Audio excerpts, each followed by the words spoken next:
Estamos haciendo un documental actualmente sobre la situación para periodistas en México y le tenía un par de preguntas sobre este tema. Usted ha criticado regularmente, ¿no?, en sus conferencias de prensa, periodistas, se ha referido a la AMPA de los medios, ha dicho que periodistas toman dinero para criticarle.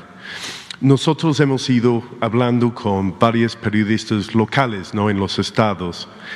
Ellos dicen que estos señalamientos tienen un impacto directo para ellos en la cantidad de amenazas o ataques que reciben, si es por el público o si es por otros actores en su ambiente. Quería preguntarle, ¿qué diría a estos periodistas locales?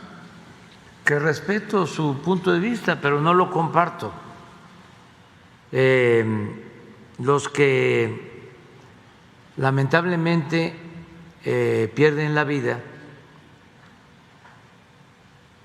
en su mayoría tiene que ver con conflictos regionales no vinculados con el poder, en todos los casos. Son muy pocos los que son asesinados por órdenes de autoridades locales. Son asuntos que tienen que ver con la delincuencia organizada en la mayoría de los casos. Y nosotros siempre respetamos a los periodistas.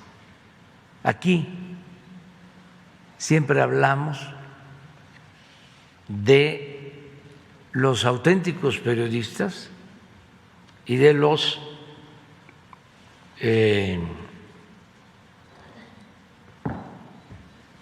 voceros del poder económico y del poder político. Aquí el cuestionamiento es a los periodistas que se han dedicado a apoyar al régimen de corrupción y de injusticias. Aquí cuestionamos a los periodistas que han actuado en contubernio con autoridades represivas o a periodistas que han ayudado a autoridades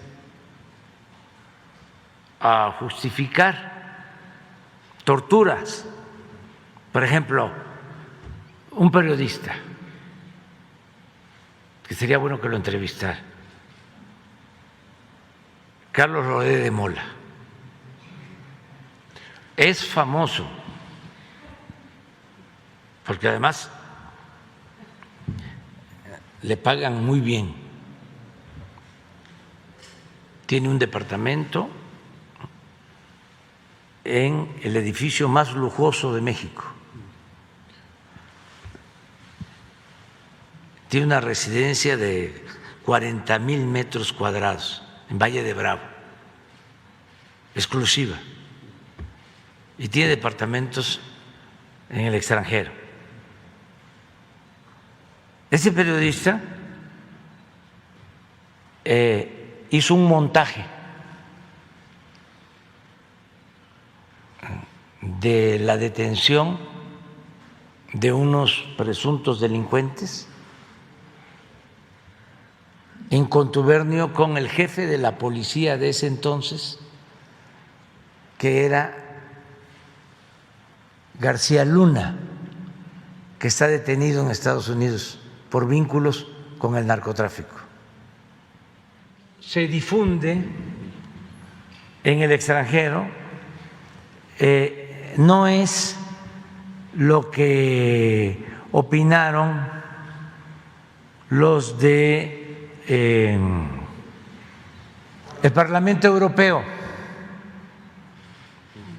no, ni como lo opinó el jefe de Estado del gobierno estadounidense, el señor Blinken. O sea, están queriendo usar esto en contra de nosotros por razones políticas, pero nosotros tenemos suficiente autoridad moral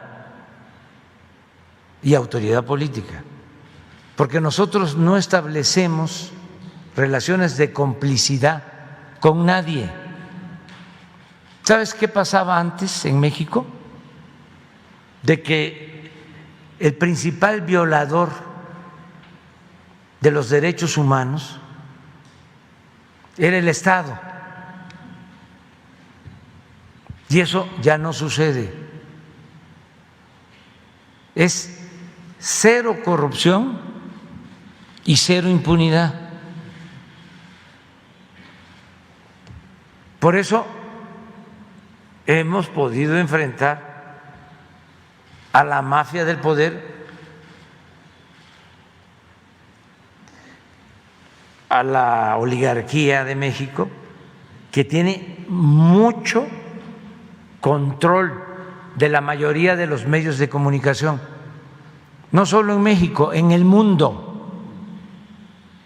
Si tú ves el reportaje de ayer del Wall Street Journal, te das cuenta de qué tendencia tiene. Pero eso es lo mismo el New York Times, y es lo mismo el Financial Times, y desde luego El País. Y ya no hablemos del Reforma o del Universal o de los programas de radio y de televisión en México. Entonces, se requiere una reforma de fondo. Les pagaban los potentados. Hay muchos medios mexicanos muy honorables que no hacen esto, ¿no? Y nunca claro lo han que hecho. Sí, claro que sí. Usted, pero los ¿sabe? más Es el caso influyentes, sí. los más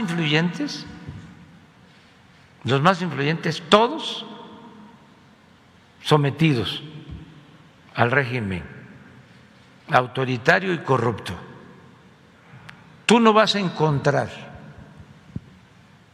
en el periódico Reforma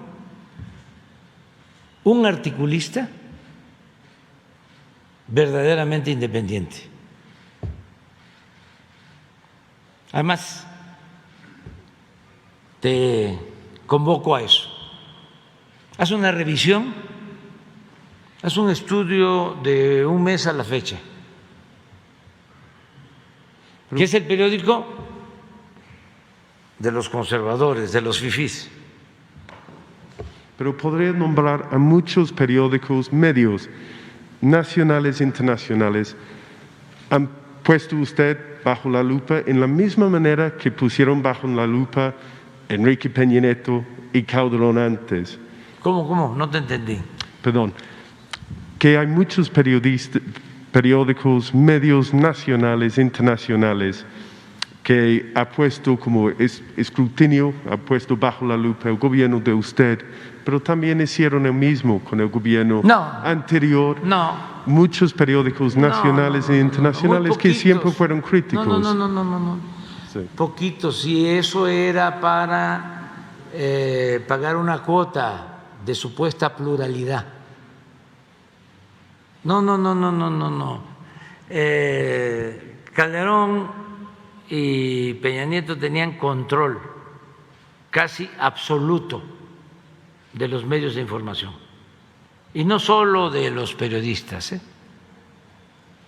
sino de los intelectuales, que yo llamo orgánicos, y de los expertos internacionalistas, todo eso muy controlado, todo con dinero. Por ejemplo, los dos grupos de intelectuales más famosos, uno encabezado por Krause. ¿Sí has oído hablar de Krause? Sí. Y otro encabezado por Aguilar Camín. Les compraban en el gobierno todas las revistas, 10,000 revistas, casi todas. Les compraban libros,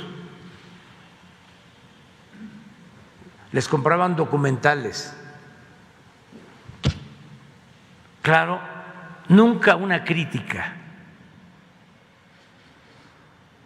Si me traes cuestionamientos de Aguilar Camín a Peña Nieto, los vemos aquí. De todas, de todo el tiempo, porque llegó un momento en que ya no les gustaba el presidente Peña Nieto y lo agarraron como el payaso de las cachetadas.